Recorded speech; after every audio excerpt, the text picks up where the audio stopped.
Have you ever noticed something swimming in your field of vision? It may look like a tiny worm or transparent blob. And whenever you try to get a closer look, it disappears, only to reappear as soon as you shift your glance.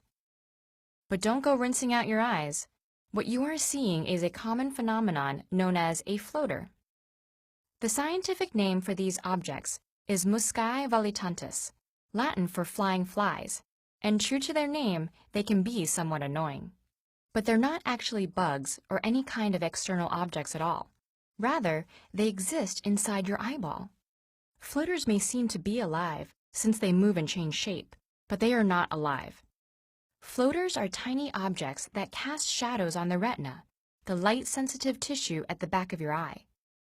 They might be bits of tissue, red blood cells, or clumps of protein. And because they're suspended within the vitreous humor, the gel-like liquid that fills the inside of your eye, floaters drift along with your eye movements and seem to bounce a little when your eye stops. Floaters may be only barely distinguishable most of the time. They become more visible the closer they are to the retina, just as holding your hand closer to a table with an overhead light will result in a more sharply defined shadow. And floaters are particularly noticeable when you are looking at a uniform bright surface, like a blank computer screen, snow, or a clear sky, where the consistency of the background makes them easier to distinguish. The brighter the light is, the more your pupil contracts.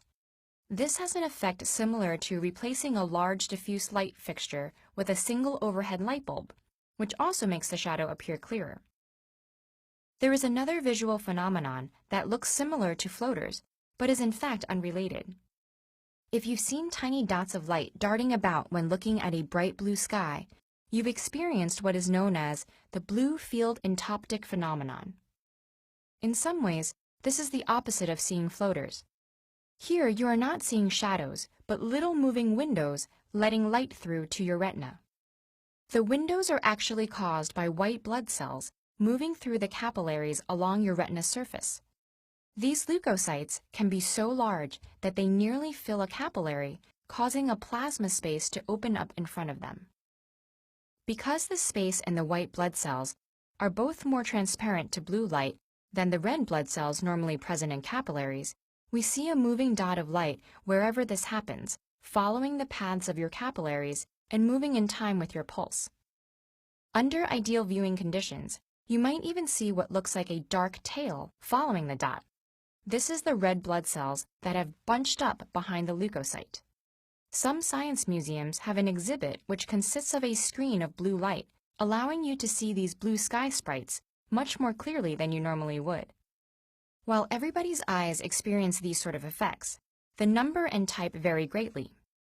In the case of floaters, they often go unnoticed as our brain learns to ignore them. However, abnormally numerous or large floaters that interfere with vision may be a sign of a more serious condition, requiring immediate medical treatment. But the majority of the time, entoptic phenomena, such as floaters and blue sky sprites, are just a gentle reminder that what we think we see depends just as much on our biology and minds as it does on the external world.